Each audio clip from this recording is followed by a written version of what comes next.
I think that I often ask this very naive question. I quote, I don't know in which of my books, I even forgot his name, some English so-called analytic Marxist, now very critical of Marxism, who nonetheless says something in a typically British way, naive empiricist, but I think there is a grain of truth in it. He says that the presupposition of traditional Marxism is that one and the same social agent, proletariat, combines a series of features.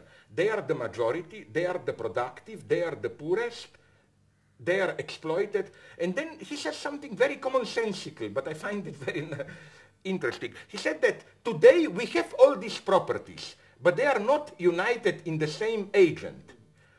Manual workers are not majority. They may be exploited, but they are not the poorest. The poor, you know, like we have to, so where then? I claim that, this is my standard line, I repeat it all the time, that the big problem today is Fukuyama or not. Everybody makes fun of Fukuyama.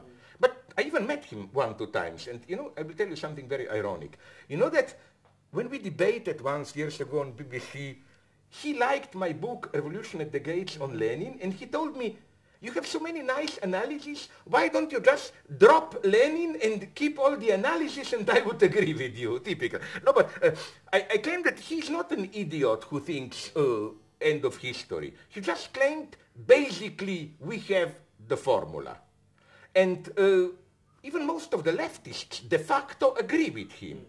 As I always repeat, ironically, if when we were young we dreamed of socialism with a human face, now even the left basically dreams of global capitalism with a human face. A little bit more equality, healthcare, welfare, blah, blah. Now the big problem is this enough or not? And very naively, as I develop in all my last books, I see some 3, 4, maybe even 5 fields where I don't think you can manage the problem within the liberal capitalist frame. First, ecology, for reasons which are clear. Market can work very nicely through taxing ecology, but when you have the threat of really great market works, for example, here at the city level. If you were to tax cars highly or whatever, polluters, you can maybe, but it doesn't work globally. You cannot fight the melting of ice on the poles through market. This carbon trading is a real fantasy in itself. Sorry, the carbon, the carbon trading, where I totally agree, because now I have another analysis that I will write, namely one of the wonderful examples of this mythology of control carbon is this threshold of, how to call it, tolerance. This is totally mythical category, as if you determine it's a purely symbolic act, usually, a threshold. Now they are saying 2% rise in temperature. If it's less, basically everything will be okay. If it's more, we will all die. This is pure desperate imaginary strategy, no? Or at every point, when they say, radioactivity, so much, not more, and so on. So what I'm saying is that ecology, one level. The other thing that I don't see how capitalism can solve it is intellectual property. I don't think in the long term, now we know it's getting crazier and crazier to change intellectual stuff, I don't know how to call it, into a commodity. Then biogenetics. I really think that here things are happening which will be becoming more and more massive, and I know we are still at the beginning, but for example, I read some Chinese documents, which are official documents, where they openly say that the long-term project is basically to control genetically the entire population, even as they hint it not only physically, that you will not have cancer, but even as they put it in one of the documents, the destructive social tendencies. So then of course, it's the new apartheid, because I think this is the fact today, that globalization produces its own apartheid excluded. So we are approaching a kind of a new latent civil war, even in Paris, car burnings and so on, all that stuff. Which is why, incidentally, if you see one film which I really like as prediction of the future, did you see that 20, 30 years ago, the Terry Gilliam classic, Brazil. Yeah.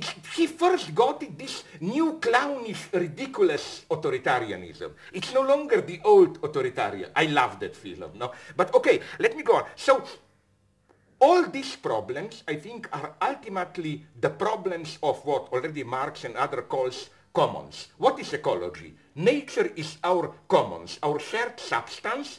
The problem is how to prevent its privatization, whatever, and so on. How to fight. Intellectual property the same. Even biogenetics, it's our commons. New forms of...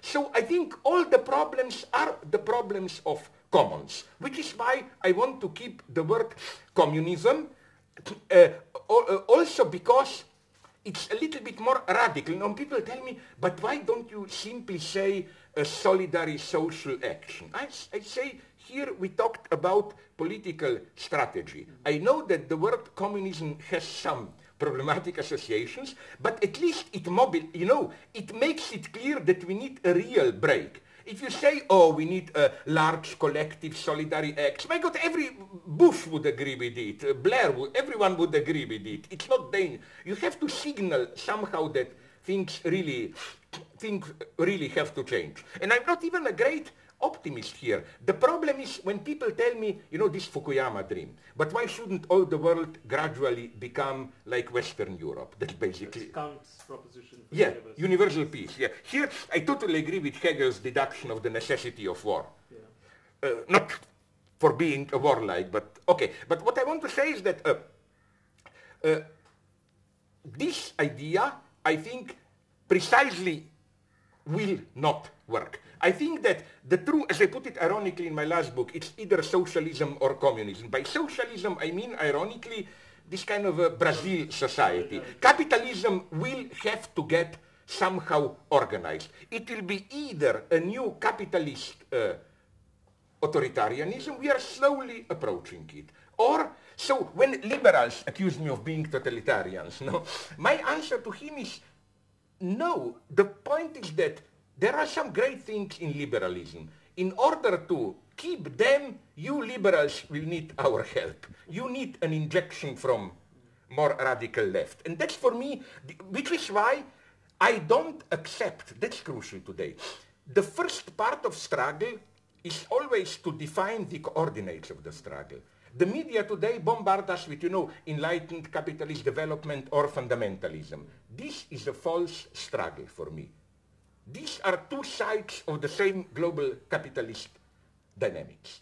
I think that the main thing is to break out of these two poles reinforcing each other, which is why I again like to quote Benjamin here, Walter Benjamin, who said that behind every fascism there is a failed revolution.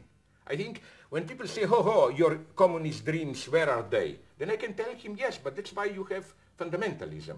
I mean, always, whenever you have a fundamentalism, here I remain a Marxist. In my hermeneutics, it's the sign of the failed left, where the left failed, which is why I think that, of course, when you have some common anti-racist struggle, why not? I don't have any problems here. Sometimes you have to make pact with liberals and so on these common issues.